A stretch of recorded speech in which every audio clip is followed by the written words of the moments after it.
তোমরা যে এরকম দালালি করছো বাংলাদেশে। আসসালামু আলাইকুম দেশবাসী, আমি একজন প্রবাসী। কি অবস্থা সবার? আমি আবারও আসলাম এমডি রিয়াজ 42।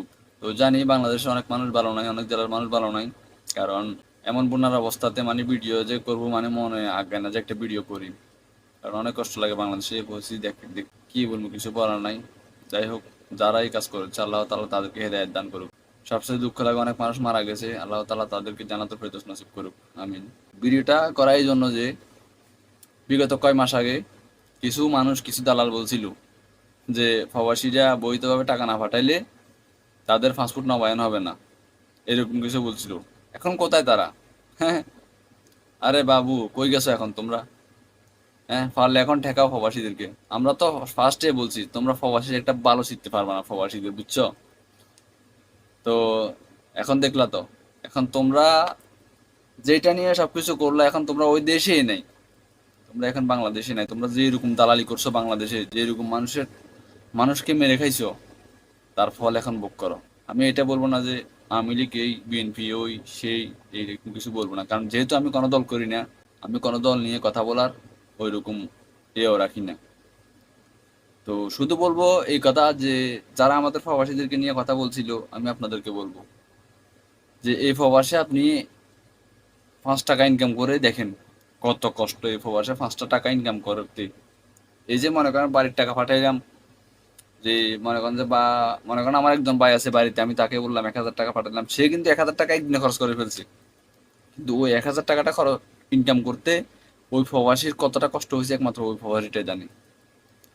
আর আপনারা সরকার আপনাদেরকে শেয়ার দিছে, তাও ওই শেয়ারও আমাদের টাকা কিনা, আমাদের প্রবাসী রেমিটেন্স টাকা কিনা ওই শেয়ারটা।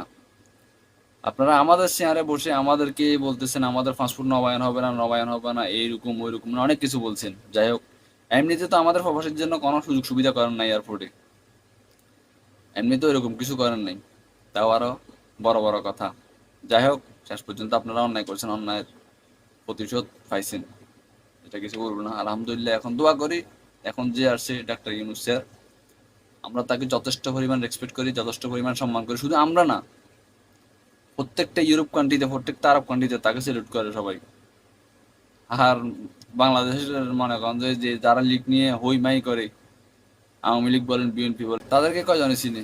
ইউরোপে খোঁজ লাগান, ইউরোপে একবার খোঁজ লাগিয়ে দেখেন যে তাদেরকে কয়জনে চিনে, আপনারা দেখেন।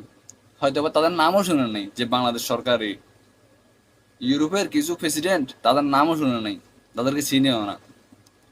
আর ডাক্তার ইউনূস স্যারকে একবার বলে দেখেন, সারা ওয়ার্ল্ড তাকে স্যালুট করে, তাকে এক নামে এক ডাকে চিনি। আমাদের বাংলাদেশ এখন যে সরকার আছে, সে একজন সাধারণ মানুষ না। হয় সে হয়তো বা সে সাধারণভাবে চলে, মানুষের সাথে ভালোবাসে, মানুষকে বুকে টেনে সবার সাথে মিলেমিশে চলে, এটা তার একটা মানে ভালোবাসা সবার প্রতি। কিন্তু ওই লোকটার ক্ষমতা কতটুকু, একমাত্র বাইরের কান্ট্রিতে আসলে আপনি বুঝতে পারবেন যে ওই লোকটার ক্ষমতা কতটুকু। তো যাই হোক, সবশেষে একটাই কথা, যে যারা আমরা প্রবাসীদেরকে বা বাংলাদেশের অনেক মানুষকে হয়রানি করছেন, তাদের শেষমেশ পতন হইল, এবার দোয়া করি।